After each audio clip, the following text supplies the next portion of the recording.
আসসালামু আলাইকুম। 10 মিনিট স্কুলের পক্ষ থেকে সকলকে স্বাগত। আশা করি সকলেই ভালো আছেন। আলহামদুলিল্লাহ, আমিও ভালো আছি। নবম ও দশম শ্রেণীর গণিত অনুশ্রেণী 3.5। গত ক্লাসে আমরা 28 নং পর্যন্ত আলোচনা করেছিলাম। এর এই ধারাবাহিকতায় আজ আমরা 29 নং অঙ্ক আলোচনা করব ইনশাআল্লাহ। 29 নং অঙ্ক আমাদের ছিল শতকরা বার্ষিক অর্থাৎ 100 টাকায় 1 বছরের 5 টাকা হার সরল মুনাফায় কত টাকায় 13 বর্ষের সবৃদ্ধি মূল 990 টাকা হবে। এখানে সবৃদ্ধি মূলটা বলতে বোঝাচ্ছে যে এখানে সুদ এবং আসল দুটাই আছে। ঠিক আছে, মনে করি যেহেতু আমাদের মূলধন বের করছে কত টাকায়, মানে কি মূলধন, মনে করি মূলধন কি টাকা। মুনাফার হার আর সমান সমান কত পার্সেন্ট? 5% আমাদের দেওয়া আছে, মানে শতকরা বার্ষিক 5 টাকা হার, মানে কি 100 টাকায় 1 বছরের মুনাফা 5 টাকা, এটা আমাদের পার্সেন্ট। ঠিক আছে, আমরা যখন পার্সেন্টটা উঠাইব তখন এই যে 5% ছিল এই 5টাকে 100 দ্বারা ভাগ হবে। 5কে 5 বিশং 100 অর্থাৎ 1/20 টাকা। সময় n সমান কত? 13 বছর। আমরা জানি সরল মুনাফার ক্ষেত্রে সবৃদ্ধি মূল এ সমান কত? p into n plus r সমান p ইন্টু 1 প্লাস n এর মান 13 বছর, r এর মান কত? 1/20 সমান p ইন্টু আমাদের কি হবে এক্ষেত্রে 1 প্লাস 13কে 13 ভাগ কত?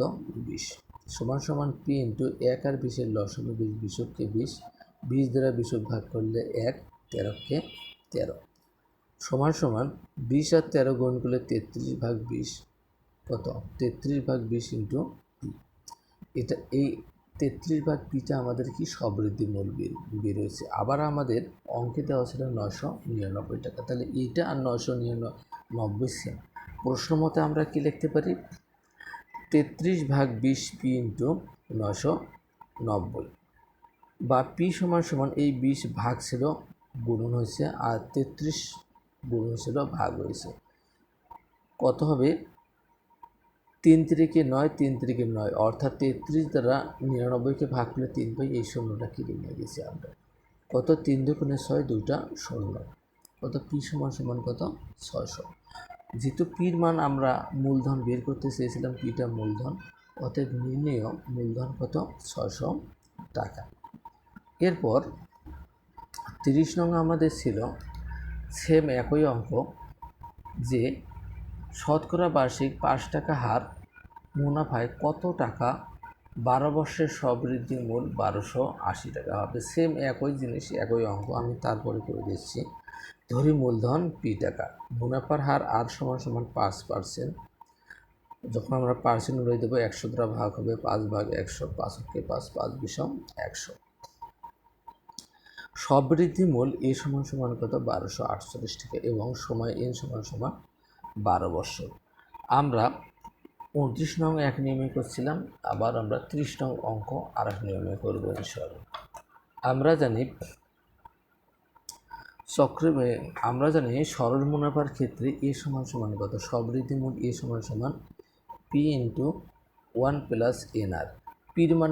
এর মান আমরা কত জানি? 1248 সমান পি ইন্টু 1 প্লাস এন এর মান 12 আর আর এর মান কত? 1/20। 4 পাশে 20, 3 4 কত? 12, বা 1280 সমান পি ইন্টু 1 যোগ 3কে 3 ভাগ কত?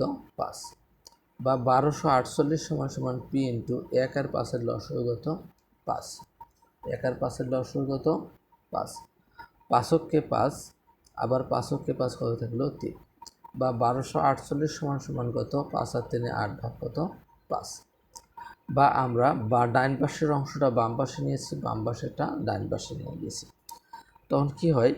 এইখানটা আমাদের যেটা ভাগ ছিল গুণ হবে, আর গুণ যেটা ছিল সেটা কি হবে? ভাগ হবে। বা পি সমান 1248 ইন্টু 5 ডিভাইডেড বাই কত? 8। তাহলে কত? 12কে 12, হাতে থাকলো 4, 4 10 40, 4 10 4 কত? 40, 5 8 40, হাতে থাকলো 4, 4 10 8 48। ঠিক আছে, তখন কত হবে আমাদের 6 × 48। এখন যদি আমরা 156 5 দ্বারা গুণ করি কত হবে, 5 6 30 শূন্য, 5 5 25, আর 3 28 8, 5 5 আর 2 7, বা পি সমান সমান কত দাঁড়াইলো আমাদের, পি সমান সমান 780 টাকা। অতএব নির্ণেয় মূলধন কত দাঁড়াইলো, 780 টাকা। এরপর 31 নং অঙ্ক আমাদের কী ছিল, 5% হার মুনাফায় 8,000 টাকায় 3 বর্ষের সরল মুনাফা ও চক্রবৃদ্ধি মুনাফা পার্থক্য বের করো। আমরা সরল মুনাফা বের করব, তারপর চক্রবৃদ্ধি মুনাফা বের করব। বের করার পর এদের যে বিয়োগফলটা দাঁড়াবে এটা আমাদের কী হবে, অ্যান্সার হবে। এখানে সরল মুনাফার হার আর সমান সমান কত, 5%, সমান সমান কত হবে, 5/100, কত, 5 × 5 5 20 100 টাকা। মূলধন পি সমান সমান কত দেওয়া আছে, 800 টাকা, এবং সময় এন সমান কত দেওয়া আছে, 300 টাকা। যদি এইখানটায় সবার প্রথমে মূলধন, তারপরে আর এর মান বা এর মান, এগুলো মান বের করে একটা কোনো সমস্যা না। আমরা প্রথমে আর এর মান ছিল, আমরা আর থেকে শুরু করে দিয়েছি। অনেকে যদি আগে পির মানটা এখানটায় লেখে দেওয়া আছে, কোনো সমস্যা নেই। আমরা জানি সরল মুনাফা আই সমান সমান PNR। পির মান কত, 8,000, গুণন কত, এনের মান 3, গুণন কত, আর এর মান 1, আর কত, 20। এই শূন্য কেটেছি আমরা, কত থাকে, 400। 800 যদি আমরা 2 দ্বারা ভাগ করি কত পাবো, 400। 3 4 12, 2টা শূন্য, অর্থাৎ কত দাঁড়াইলো, 1200 টাকা। সরল মুনাফা কত বের হলো, 1200 টাকা। আবার চক্রবৃদ্ধি মুনাফা সমান আমরা কি জানি, সবৃদ্ধি মূল মাইনাস মূলধন। সবৃদ্ধি মূলক আমরা সি দ্বারা আমরা পাই সি, আর কি মূলধন কত আমাদের পি। চক্রবৃদ্ধি মুনাফা আমরা সি সমান কি জানি, পি × 1 + r², অর্থাৎ সবৃদ্ধি মূল সমান আমরা কি জানি, চক্রবৃদ্ধির ক্ষেত্রে সবৃদ্ধি মূল সি সমান সমান আমরা কি জানতাম, পি × 1 + r² মাইনাস মূলধন আমাদের পি।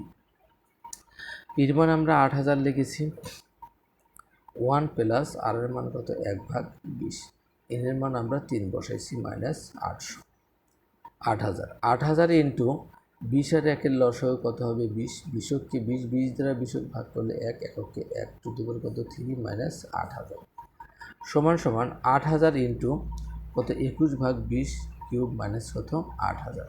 তাহলে এখানে কিউব দ্বারা বোঝাচ্ছে 21/20 কয়জন আছে, 3 জন। তাহলে 8,000 গুণন 21/20 গুণন 21/20 গুণন 21/20, অর্থাৎ 3টা ভাঙাইছি আমরা, মাইনাস কত, 8,000।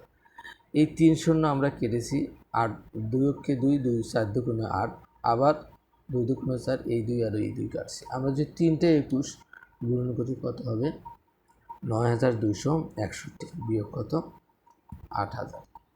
এখন যদি আমরা 9,261 থেকে 8,000 বাদ দিই কত হবে, 12,061 টাকা। এটা আমাদের কি, চক্রবৃদ্ধি মুনাফা। অতএব সরল মুনাফা ও চক্রবৃদ্ধি মুনাফা পার্থক্য সমান সমান কত, চক্রবৃদ্ধি মুনাফা 1261 টাকা, আর সরল মুনাফা পাচ্ছিলাম আমরা 1200 টাকা। যদি 1261 থেকে 1200 বিয়োগ করি কত পাবো আমরা, 61 পাবো। তাহলে এটা আমাদের কী হবে, অ্যান্সার হবে। আজকের মতো এখানেই শেষ করতেছি। সকলে ভালো থাকবেন, সুস্থ থাকবেন। দেখা হবে আবার আগামী ক্লাসে। আল্লাহ হাফেজ।